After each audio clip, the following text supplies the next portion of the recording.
Goeiedag geliefdes, ek groet vir u weer eens in die wonderlike naam van ons Here Jesus Christus. En ek bid werklik dat die Here se genade, sy liefde en sy innige teenwoordigheid sommer naby elkeen van u sal wees.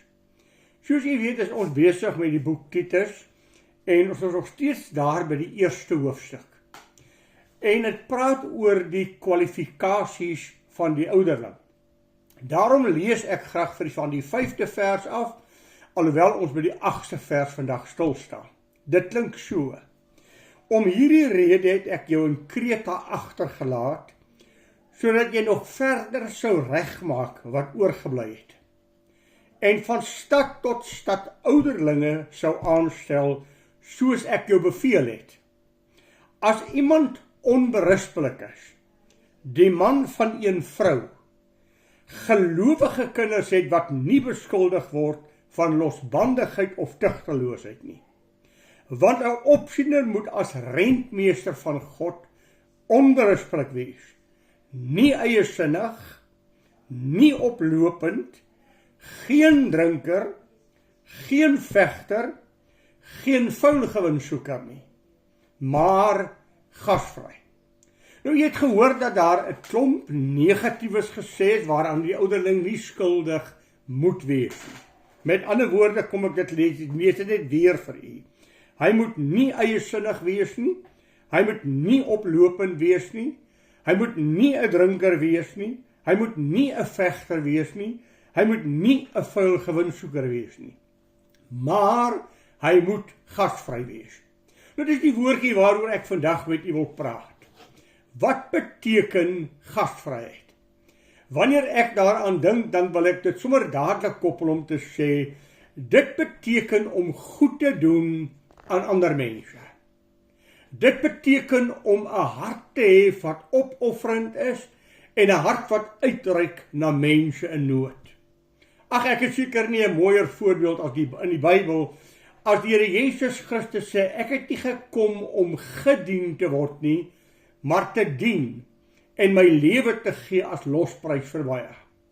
As ons dink aan die baie mooi skrifgedeelte van Johannes 3 vers 16, die hart van God. So lief het God die wêreld gehad, dat hy sy enige gebore seun gegee het, sodat elkeen wat in hom sou glo, nie verlore mag gaan nie, maar die ewige lewe kan hê.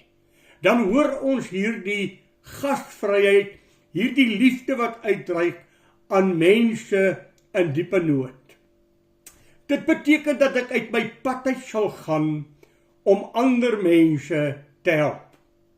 En dit is 'n eksplisiete kwalifikasie waaraan die ouderling moet voldoen, waaraan die leraar moet voldoen. Die lidmaat moet dit ook in sy lewe ken.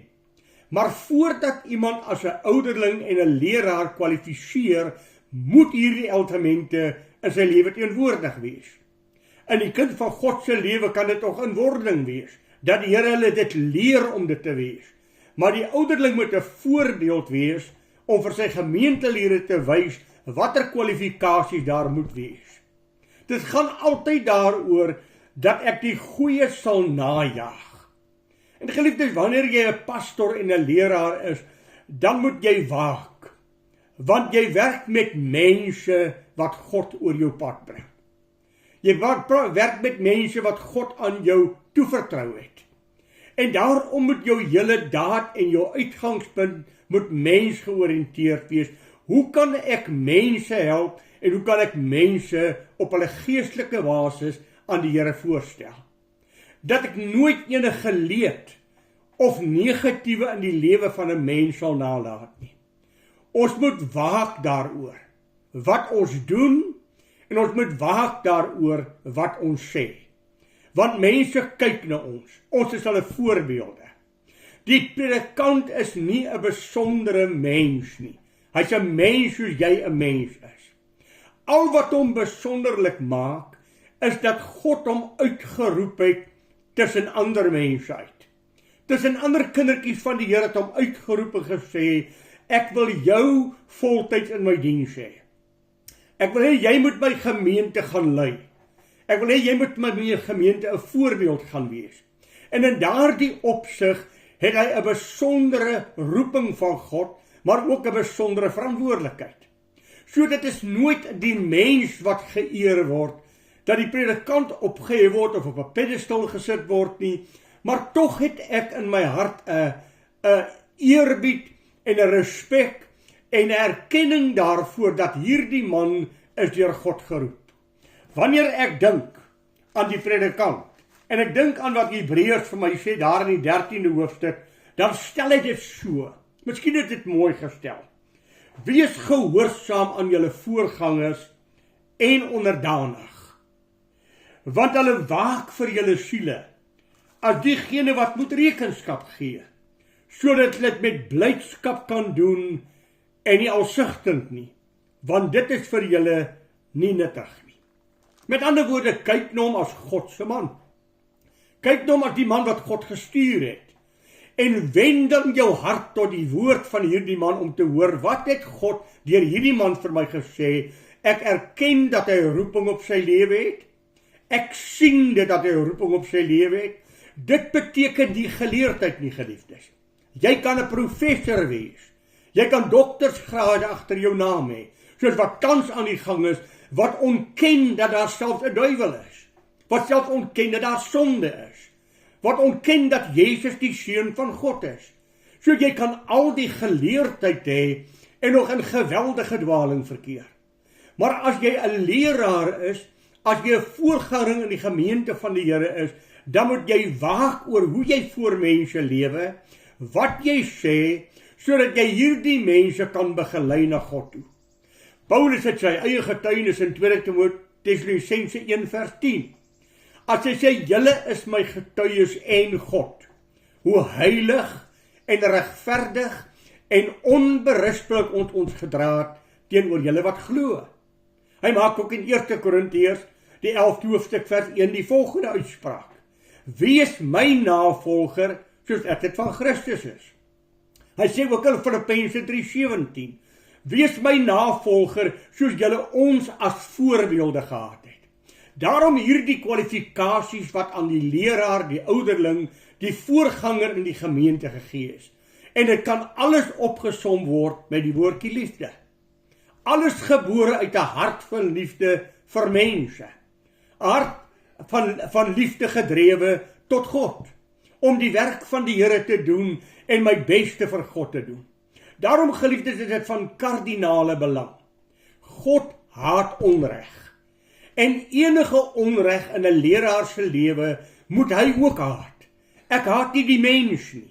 Ek wil die mens vir die Here bereik. Maar ek sal nooit vrede maak met ongeregtigheid nie. Ek sal nooit vrede maak met dit wat God nie behaag nie. Want as rentmeester van God moet ek onberispelik wees. Ek moet die kinders van die Here leer hoe om die pad te loop. As ek dink aan gasvryheid, mag ek 'n voorbeeld gebruik wat nie heeltemal dit is nie, maar wat tog vir ons iets beduie. Die verhaal van die barmhartige Samaritaan.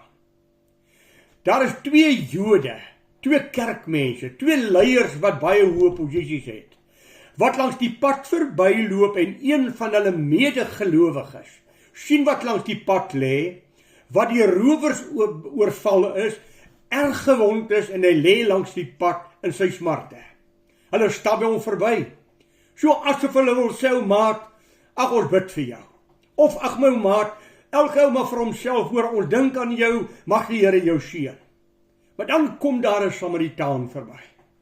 'n Samaritaan is deur die Jood uitgeskel as 'n hond. Hy is niks belangriker as 'n hond gesien in hulle oë nie. Maar hierdie Samaritaan kyk na hierdie selfde gelowige, wat eintlik sy vyand is. Hy gaan na daardie man toe hy klim van sy pakdier af, vat sy eerste hulptassie wat hy by hom het, verbind daardie man se wonde na die beste wat hy kan. Dan tel hy daai man op sy pakdier. Hy loop met sy voete na die naaste hospitaal toe. By die naaste hospitaal gekom sê hy, ek het 'n gewonde man langs die pad gekry, asseblief versorg hom, ek betaal sy hospitaalrekening. Ek gaan op 'n lang reis, maar as ek terugkom en daar is nog kostes, sal ek dit ook betaal. Dit is liefde wat uitreik na die mens om jou. Dit is 'n element van gasvryheid. Want jy sien, geliefde, Ek sien en ek ervaar. En ek moet so waaksaam wees, dat ek nie mense in die proses verkeerd lei. Dat daar van hierdie negatiewe elemente in my lewe teenwoordig is nie, maar dat die positiewe elemente van God in my lewe teenwoordig is. Daar is ook 'n versie daar in 1 Johannes die 3de hoofstuk, vers 17 wat ek vir u wil lees. Wanneer Johannes kom praat oor my verhouding met 'n medegelowige. Hoor wat sê hy, geliefdes. Hy sê, maar as iemand die goed van die wêreld het, en sy broer sien gebrek ly, en sy hart vir hom toesluit, hoe bly die liefde van God in hom? Ek sien die nood van my broer, en kom ons sê dit vir mekaar, daar is mense met diepe nood. Geliefdes, almal wat by 'n robot staan, met 'n bordjie om die nek, is nie huigelaars nie. Almal wat daar staan is die swendelaars nie. Daar is kosbare kindertjies van die Here, wat hulle werk verloor het weens regstellende aksie en ander sake, en hy het 'n familietjie wat hy voor moet sorg. Hy kry nie 'n werk nie. Met groot vernedering gaan staan hy by 'n robot, en hy wag dat God op iemand se hart lê om vir hom te gee.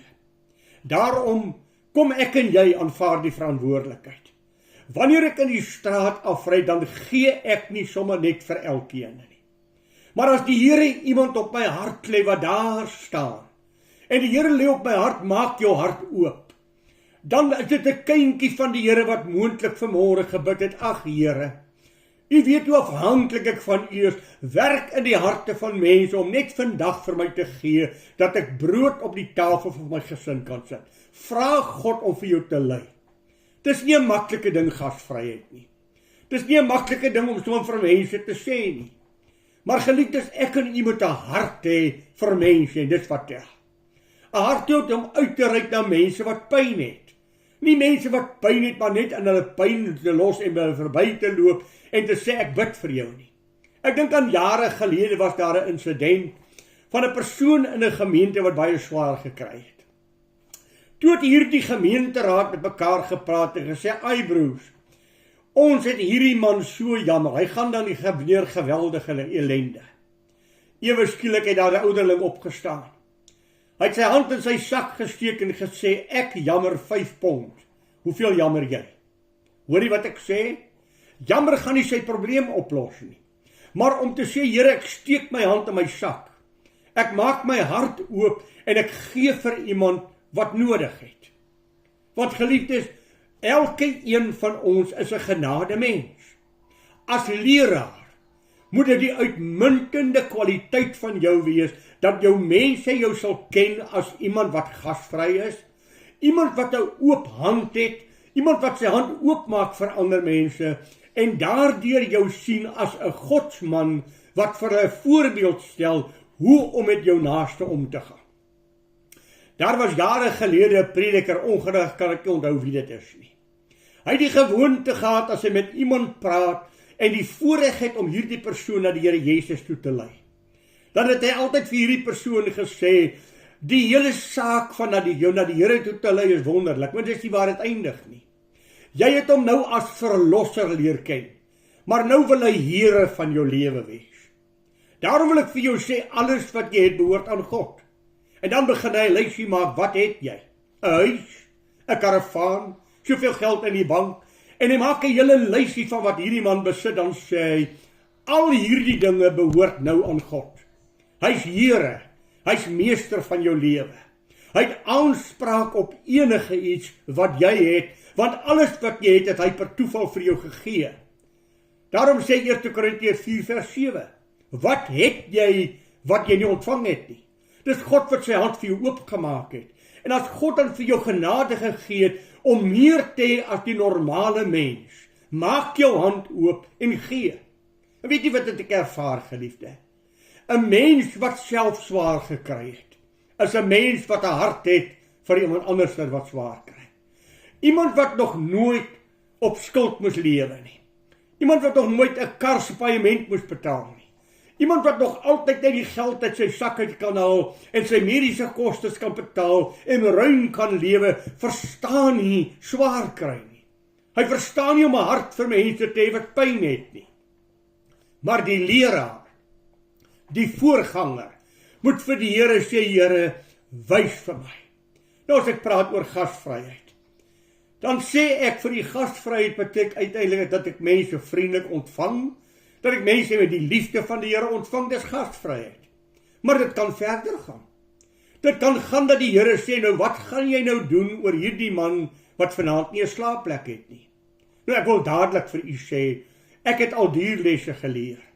Mense wat by my voordeur klop en ek het my van al die predikante in die kerk vertel, en hy kom nou van so en so 'n predikant af, hy bly by die gemeente daar, en hy het net op pad nou na 'n sekere plek, toe sy kar het gebreek, en of hy net die aand maar net kan oorslaap, en ek dalk vir my 'n donasie gee om verder te help nie. Die volgende oggend as ek opstaan, het hy alles wat in daardie kamer was gestroop en in die nag weggesluip. Jy sien geliefde, ook wanneer jy dan jou huis oopmaak veral, vra God, wie is hierdie man? As daar 'n getuienis oor hierdie man is, as daar 'n getuienis oor hom gelewer kan word, maak jou hart en jou huis vir hom oop, want dit is 'n medebroeder. Dit is nie vir elke swendelaar wat ek my huis moet oopmaak nie. Dit is nie vir elke skerminkel wat verbykom wat ek moet gee nie. Mense het al vir my kos gevra. Dan maak ek vir hulle net die beste van my vermoë toebroodjies, en as hy om die hoek gaan, dan gooi hy dit in die asblik, want hy wil nie kos hê nie, hy wil eintlik geld gehad het. Maar dat ek en u vir die Here sal vra, Here, gee asseblief vir my genade om te help. As julle dan die persoon nie ken nie, as die getuienis aan julle nie bekend is nie, maar julle tog 'n drang op julle hart te voel, dat dit dalk iemand is wat God oor julle pad gestuur is, doen dan maar 'n ekstra moeite. Boek hom dan maar in by 'n gastehuis, waar hy ten minste 'n bed het, 'n ontbyt het, en môreoggend word hy die gastehuis ontslaan en gaan hy weer sy roete. Maar moet hom nie in die donker nag los nie. Moet hom nie in sy ellende los nie. Vra vir die Here, Here, gee vir my vrede, gee vir my kalmte, moet ek hierdie persoon help, en hoe moet ek hom help, Here? Ag geliefdes, ek dink daaroor. Ons moet 'n hart hê vir mense, maar ons moet veral 'n hart hê vir kindertjies van God. Die gesindheid wat ek en jy openbaar, die liefde wat uit ons lewe uitkring. Ag, ek het al by 'n man gestop, wat ek ou geldjie by die robot voorgee, wat die trane oor sy wange loop. Dankie my broer, die Here het jou vandag gestuur om my in my nood te ontmoet, en dan huil hy trane uit sy oë, dat iemand kan gee. Ek en jy het 'n getuienis. Ag, dit is vir my so mooi, as ek dink aan die woord van die Here Jesus, maar ook uitdagend. Matteus 25. Ek was honger, en jy het my niks te ete gegee nie. Ek was dors, en jy het my nie water gegee nie. Ek was moeg, en jy het my nie verblyf gegee nie. Ek was nie dronk, jy het my nie besoek nie. Here, wanneer was dit? Onthou jy daardie man wat by jou voordeur gestaan het? Dit was ek. Dit was die engel van die Here. Maar jy het my weggewys, jy het nie 'n hart van liefde teenoor my openbaar nie. Vir soveel jy dit aan hom gedoen het, het jy aan my gedoen. Maar weer eens sê ek, dit is 'n verskriklike, moeilike, bepalende faktor. Jy moet vrede in jou hart hê, dat God wil hê jy moet gee. Jy moet vrede in jou hart hê, dat God op jou hart dring om te gee. Dan maak jy jou hart oop. Die ander een is 'n baie mooi een, ek verstaan hom. Daar is 2 Emmausgangers wat langs die pad loop en met mekaar gesels. Jesus kom nader en vra, wat praat julle so met mekaar? Hulle sê, ag Here, meester, weet jy dan nie? Hy wat ons verwag het, wat die verlosser sal wees, is gekruisig en hy's dood. Dan begin Jesus vir hulle die skrifte uitlê. Al die skrifte wat betrekking op hom het. Al die profesieë wat in vervulling gegaan het. En die aand toe hulle by die mense huis kom, toe maak Jesus of hy wil verbygaan. En hulle sê, daar's nie 'n manier nie. Jy bly hier. Ons harte is vol, ons wil meer van jou hoor. Ons wil meer van hierdie insig hê. En toe hy van hulle verdwyn nadat hy die brood gebreek het, sê hulle ook, was ons harte nie brandend toe hy met ons gepraat het oor die woord van God nie. Dan is dit maklik om gasvry te wees, nee. Want ek het 'n getuienis, ek hoor die woord, en dit is my ongelooflik. En ek sê, Here, bly by my. Ek kan nie genoeg hoor van wat U vir my sê nie. Maar kom ons vra die Here. Kom ons bid daaroor. Here, gee vir my wysheid. Here, gee vir my insig. Here, gee vir my onderskeidingsvermoë, sodat ek weet waar ek die hand van God moet wees, en waar ek die hart van God moet wees, wat moet uitreik om iemand anders in sy nood te ontmoet. Ek bid vir jou, dat die Here vir jou en vir my hierdie element van liefde, sorg, uitreik en 'n oop hand sal gee om te gee waar nood is, en waar God op jou hart gelê het om dit te doen. Mag die Here vir u ryklik seën. Goeiedag vir u.